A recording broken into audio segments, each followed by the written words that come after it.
Muy buenos días, hermanos, Dios les bendiga. Acá estamos comenzando con un nuevo estudio. En esta oportunidad vamos a estar comenzando con Filipenses, un libro fascinante, un libro que tiene mucha riqueza espiritual como para poder aplicar a la vida, directamente para justamente eso, ¿no? Aplicar a la vida. Vamos a estar descubriendo próximas semanas todos estos tesoros. Hoy vamos a hacer una producción, voy a compartir un poco algunas preguntas para comenzar a meternos en el libro de Filipenses. El jueves Juan también va a estar compartiendo y Priscila y Laura, por supuesto, van a estar preparando un estudio más características como los que vienen preparando, como para introducirnos también al libro de Filipenses. Así que bueno, estamos dispuestos, preparados para estar esta mañana en el estudio, pero antes me gustaría hacer una oración y en esta oración incluir a una hermana querida, Carolina, que es su mamá, poder orar para que el Espíritu Santo, que es el Consolador, traiga consuelo a su corazón y a toda su familia. Así que les invito a hacer una oración para comenzar con este estudio y también orar por Carolina y por su familia. Vamos. Amado Padre Celestial, te damos gracias, Señor, porque sabemos que en esta mañana vos estás escuchándonos. Queremos venir ante tu trono de gracia en esta mañana que ha sido renovada tu misericordia para clamar a ti, Señor, y rogar por tu Espíritu Santo, Señor, para que traiga consuelo a la vida de Carolina y de su familia, de sus hijos, de sus hermanos, toda la familia sea, Señor, envuelta en la consolación que produce el Espíritu y aún en medio de este dolor ellos puedan encontrar paz y descanso. Gracias, Señor, porque sabemos que ahora, Señor, la mamá de Caro está descansando y está en paz. No tiene más dolor, no tiene más sufrimiento, Señor. Yo te ruego que vos bendigas a toda su familia, la consuelo. También nos guíes en esta mañana, en este estudio, porque esto que estamos haciendo es para edificar nuestra vida espiritual, para crecer, para madurar, para saber cómo vivir nuestras vidas en este. Te entregamos, Señor, esta mañana, entregamos este estudio en tus manos y pedimos, Señor, que como dice la Biblia, tu palabra no vuelva vacía. Tu palabra cumpla el propósito por el cual tú la has enviado a través de este estudio. En el nombre de Jesús. Bueno, estamos, estamos listos para comenzar en esta mañana. Hoy, como dije, vamos a estar comenzando con el estudio Filipenses. Yo le puse como subtítulo regocijaos, ¿no? Y ahora vamos a descubrir por qué. Bueno, hay un pasaje muy conocido que habla justamente de esto, pero después lo vamos a ver. Pero justamente el libro de Filipenses es un libro muy especial que trata mucho sobre este tema, nuestra actitud hacia las circunstancias difíciles, hacia la vida, hacia los problemas. Así que bueno, yo voy a comenzar con algunas preguntas. ¿Quiénes eran los filipenses? Bueno, para hablar de los filipenses tenemos que hablar de Filipos, ¿no?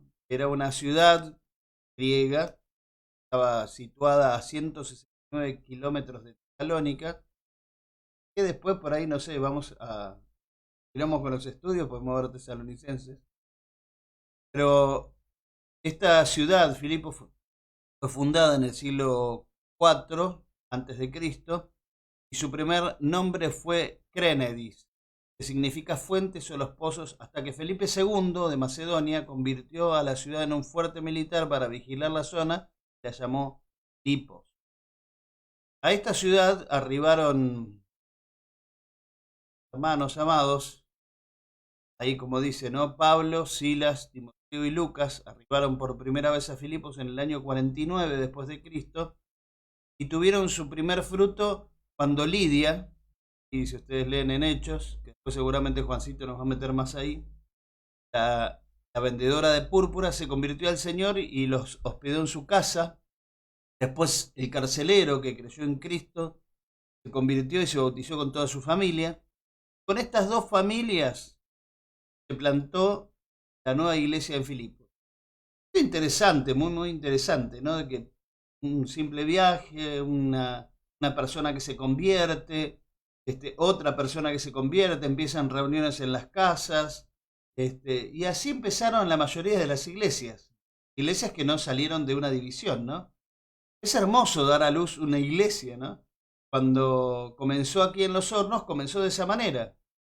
Pueblo Nuevo empezó una campaña, me acuerdo en 70 y 146, hay el predio ese que está, que parece una plaza,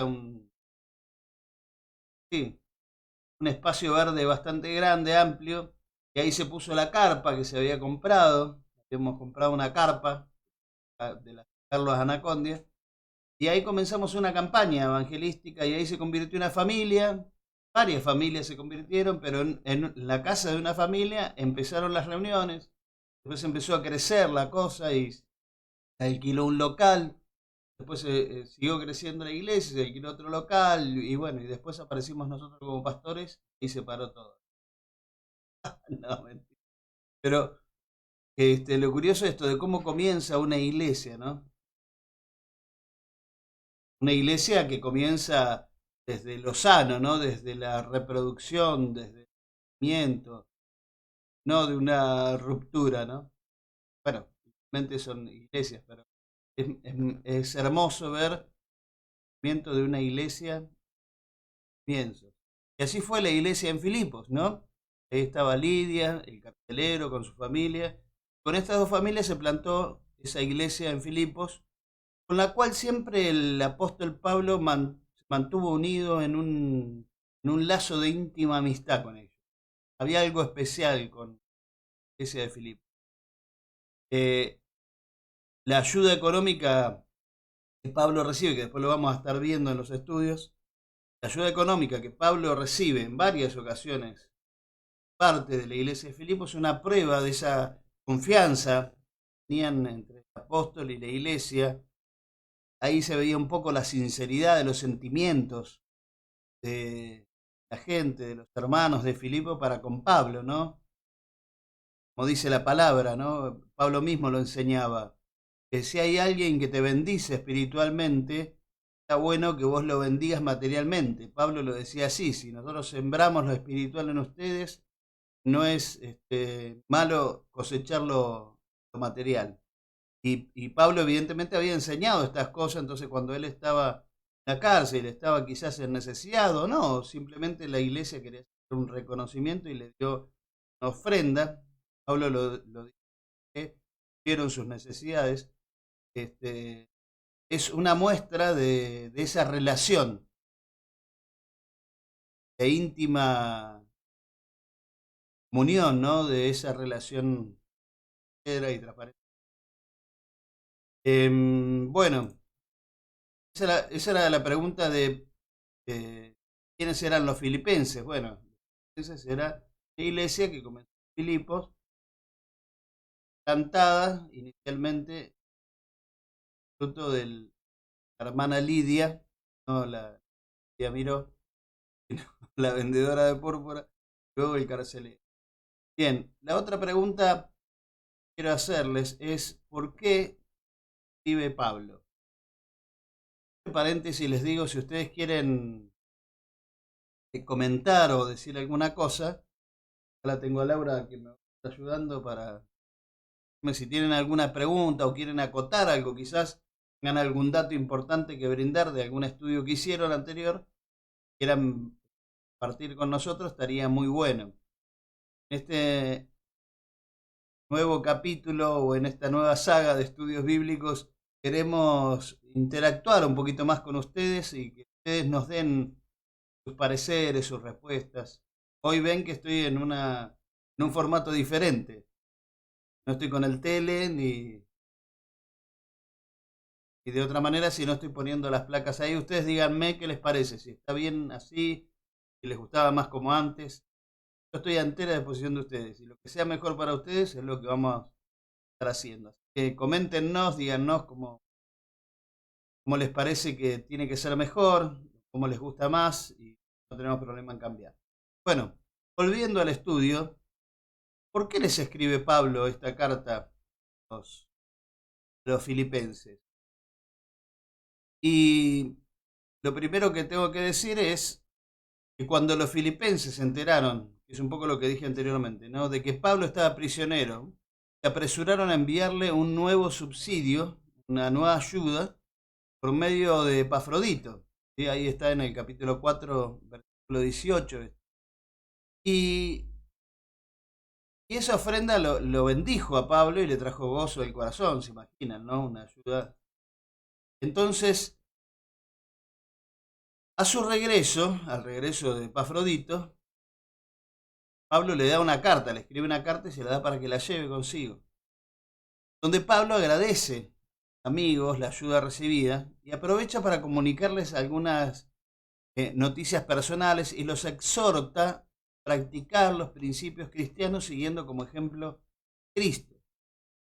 Además, bueno, de eso les previene contra cualquier clase de desunión, les pide que se mantengan firmes en la fe, a pesar de la hostilidad de los enemigos. El tono de la carta es una carta particularmente íntima, familiar, como decíamos hoy, y,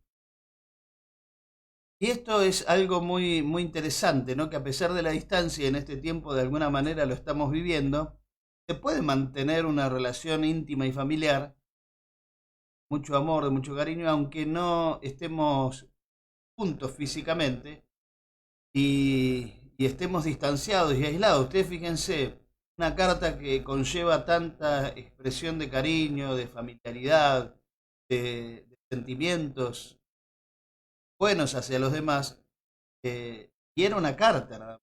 Hoy nosotros tenemos estos medios, ¿no?, que estamos comunicándonos a través de Facebook, WhatsApp, no sé, todos los medios que tenemos para comunicarnos, teléfono, podemos expresar también. No es excusa estar distanciados socialmente para no tener una comunión íntima y familiar. Así que yo les animo a que se mantengan en relación, en contacto, no estén conectados, sino conectados en esta unión, en esta comunión de familia que tenemos en Cristo, que realmente es hermoso. Así que eh, esta carta de Pablo, Filipenses, es una respuesta a, eh, a la ofrenda que ellos le enviaron. Pero no es solamente, él podría haberle mandado una cartita cortita, una misiva diciendo gracias hermanos, familia, por ayudarme, la verdad que me bendijo esta ofrenda. Pero él no solamente hace eso, sino que aprovecha esta carta, aprovecha este viaje de Epafrodito para enseñar, para ministrar, para corregir o para alertar, para animar, para mostrar a Cristo. Qué interesante es que nosotros tomemos este ejemplo de Pablo, que aprendamos que todas nuestras comunicaciones o nuestra comunión con los demás, en el momento que tenemos esa comunicación, tenemos que aprovechar ese canal para meter a Cristo, para levantar a Cristo, para impartir alguna enseñanza. Pablo siempre estaba pensando en eso, diciendo, quisiera estar con ustedes para impartirles algún don espiritual o este, alguna enseñanza nueva o algo que les pueda bendecir.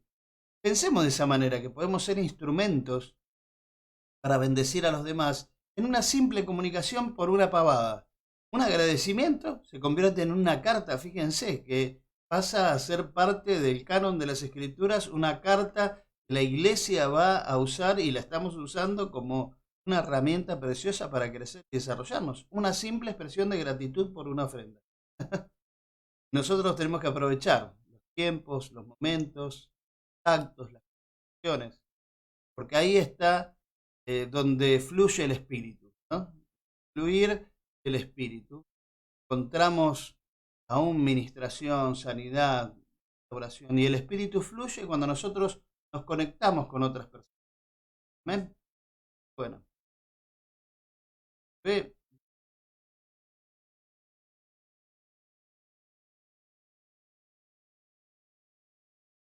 El tono de la carta, como dije, es una carta íntima, familiar, pero hay algo que Pablo va a hacer y es justamente lo que decía recién. levantar a Cristo. Y hay un himno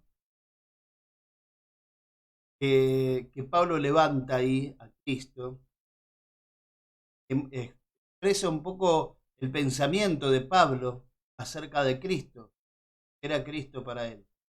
Fíjense ahí, dice el pasaje de Filipenses 2, 6 al 11, el cual, que después lo vamos a estudiar más profundamente, ¿no? Esto es a modo de introducción nada más.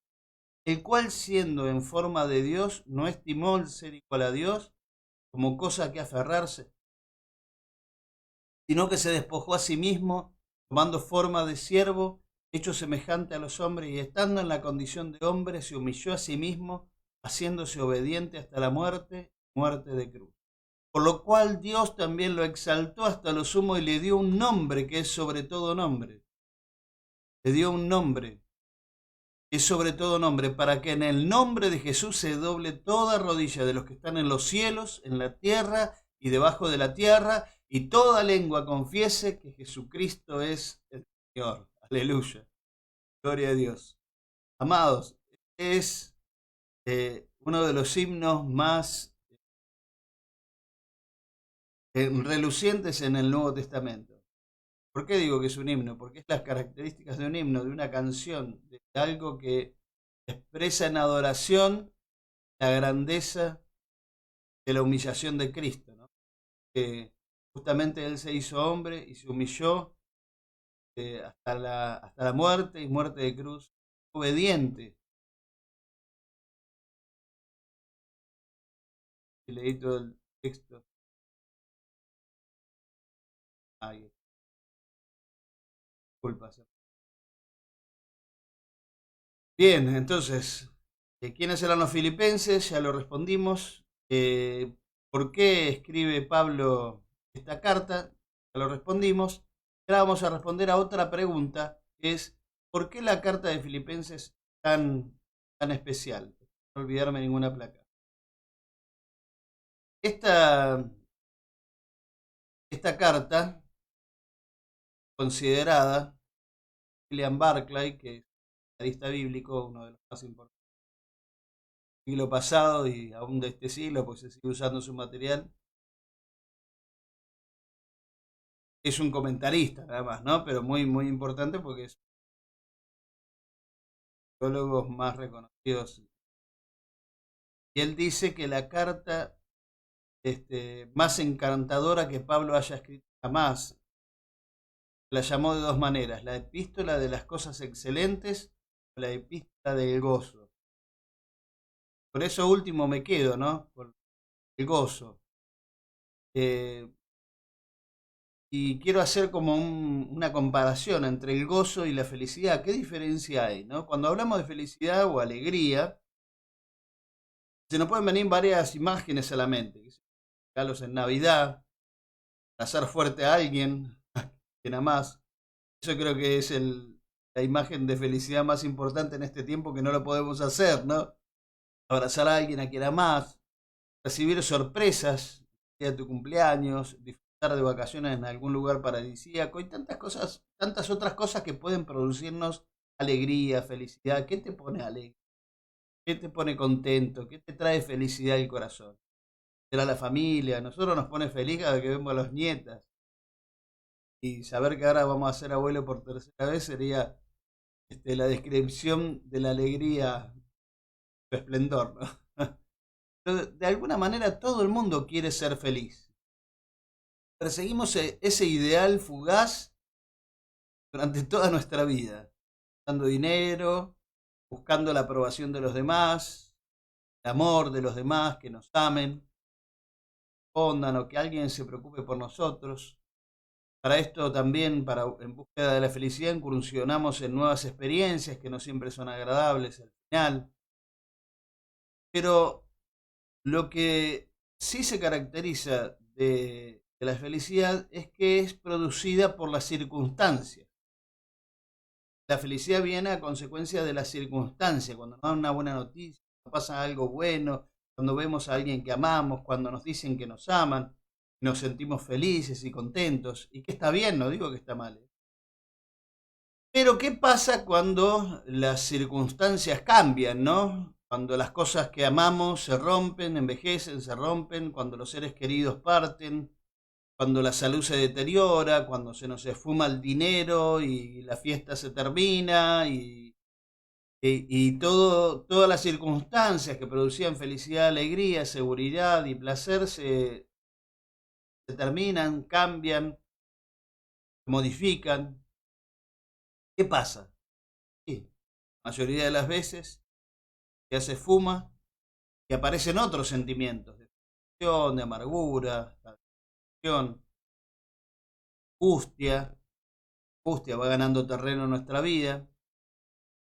En contraste con la felicidad, se levanta el gozo. Esta es la diferencia que quiero hacer, ¿no? Levanta el gozo. El gozo es paz. El gozo es paz. Es correr con seguridad y firmeza. Es la confianza en la obra y el amor de Dios en nuestra vida. Es que Él va a estar allí a pesar de cualquier cosa. A pesar de cualquier circunstancia, el Señor está. Cuando el Señor está, viene el gozo a nuestros corazones, a nuestras vidas. Y eso es totalmente diferente a la felicidad. La felicidad es circunstancial. En cambio, el gozo es permanente. El Señor está siempre con nosotros. Ahí yo puse, ¿no?, que la felicidad depende de los acontecimientos, pero el gozo depende de Cristo. Si Cristo está, el gozo está garantizado. Independientemente de las circunstancias, aún con circunstancias desfavorables, el gozo puede permanecer en nosotros. Por eso Filipenses es la carta del gozo. Pablo va a hablar mucho de eso. La iglesia en esa ciudad de Macedonia había sido de gran estímulo para Pablo. Dijimos, había una relación especial. Los creyentes en Filipos disfrutaban de una relación de tal manera con Pablo que él podía expresarles el gozo que sentía y el amor y el afecto que sentía por ellos. Le había traído gran gozo, así que él les escribe, ¿no? En el capítulo 4, versículo 1. Y lo puse. Pero les habían traído gran gozo, dice en Filipenses 4:1. Así que, hermanos míos, amados y deseados, gozo mío y corona mía. Miren las expresiones de amor, ¿no? De gozo, de alegría, hermanos míos, amados, deseados, gozo, corona mía. Estad así firmes en el Señor, amados. Les vuelve a repetir, ¿no? Tanta abundancia de amor expresado en palabras.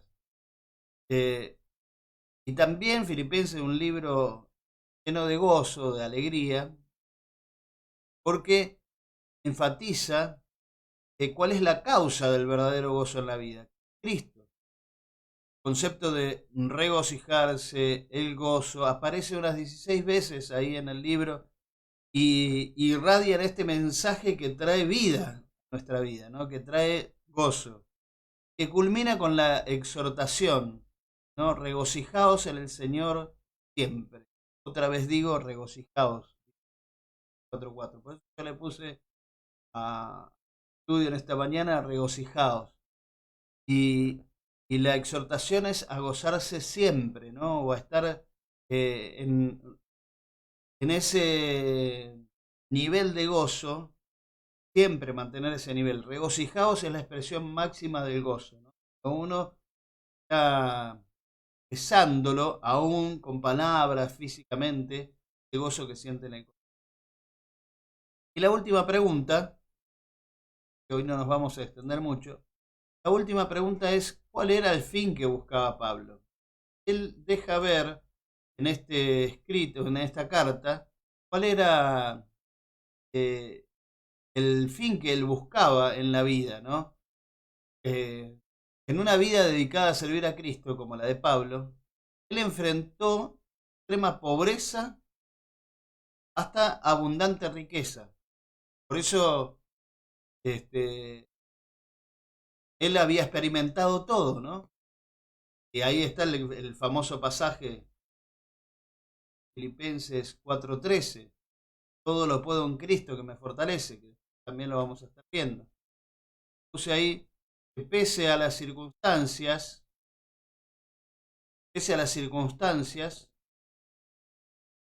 Pablo había aprendido a contentarse, hallando gran gozo al poner toda su atención y energía en conocer a Cristo y obedecer.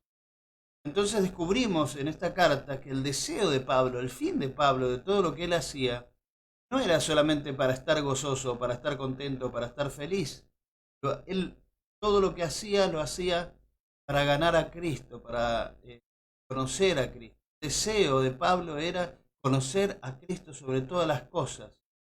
Y fíjense lo que él mismo dice, porque él lo expresa de una manera tremenda en este pasaje tan conocido de Filipenses 3. Dice el versículo 8, y ciertamente aún estimo todas las cosas como pérdida por la excelencia del conocimiento de Cristo Jesús, mi Señor, por amor del cual lo he perdido todo y lo tengo por basura, para ganar a Cristo, ser hallado en Él, no teniendo mi propia justicia, que es por la ley, sino la que es por la fe de Cristo. Justicia que es de Dios por la fe, a fin de conocerle. Ese era el fin de Pablo, quería conocer más al Señor. Y el poder de su resurrección y la participación de sus padecimientos, llegando a ser semejante a Él, su muerte. Ese era el fin de Pablo, la carrera de Pablo, lo que él buscaba todos los días de su vida. Él no buscaba ser feliz, él no buscaba experimentar el gozo. Pero al buscar a Cristo uno experimenta el gozo aún en la extrema pobreza o en la extrema riqueza, el gozo en la salud como en la enfermedad, el gozo en las circunstancias favorables, pero también en las desfavorables, porque el fin que buscamos no es estar bien, no es estar contentos, no es que nos vaya todo lindo, es conocer a Cristo. Cuando uno busca a Cristo, lo encuentra, porque lo prometió, el que busca me va a encontrar. Entonces cuando uno se encuentra con Cristo, puede experimentar el gozo mayor en la vida. Por eso cuando las iglesias, los pastores predican y hablan y prometen una felicidad, una alegría en el poder conseguir y lograr tus metas, cumplir tus propósitos, alcanzar lo que deseas, ¿viste? Como que Dios va a hacer todo lo que vos querés y te va a dar una familia feliz, una economía esplendorosa y te va a llenar de cosas en la vida para que vos la disfrutes. Está bien, disfrutemos la vida todo lo que más podamos, pero cuando nuestro fin de nuestra vida, el deseo de nuestra corazón, buscar a Cristo y conocerle más, vamos a encontrar un gozo que no va a darlo ninguna otra cosa en esta vida. ¿Ven? Que podamos tener la misma aspiración de Pablo y buscar a Cristo más y más. Regocijémonos en este estudio, regocijémonos con Pablo, Filipenses, y dediquémonos a encontrar a Cristo. Y ese buscar a Cristo va a producir a nosotros gozo que va a ser la característica de nuestra vida. Algunos de ustedes se caracterizan por me incluyo, caracterizamos por el mal humor, la mala onda, estar serio siempre. Pero cuando uno busca a Cristo, el gozo del Señor está ahí de una manera increíble. Aún en medio de las batallas más duras de la vida, aún en medio de las necesidades, podemos estar gozosos, contentos, alegres. Porque es lo que produce el buscar a Cristo. No lo produce ninguna otra cosa. Termino leyendo Nehemías 8:10, que justamente habla de esto. Luego de la NBI, luego Nehemías añadió, ya pueden irse, coman bien, tomen bebidas dulces, compartan su comida con quienes no tengan nada, porque este día ha sido consagrado a nuestro Señor. No estén tristes, dice, pues el gozo del Señor es nuestra fortaleza. El gozo del Señor es nuestra fortaleza. Cuando uno dedica su vida a buscar a Cristo, se encuentra con Él, cada encuentro hace que nuestro gozo sea cada vez más grande. Y ya las cosas de la vida son superfluas, no nos modifican, nos cambia el hecho de tener o no tener, de poder o no poder. Tenemos a Cristo y si tenemos a Cristo todo. Así que bueno, en esta mañana En esta introducción a Filipenses, visto así en un pantallazo muy superficial, hemos cubierto cuál es un poco la característica más importante de la carta, que es gozo del Señor. Así que en esta mañana, en este día, te digo lo mismo que Nehemías añadió ahí a todo lo que estaba diciendo: que vayan, coman, tomen, compartan con otros. Este día es el día del Señor, el día que hizo el Señor para que nos gocemos y nos gocemos en él. Entonces no estén tristes, el gozo del Señor es nuestra fortaleza.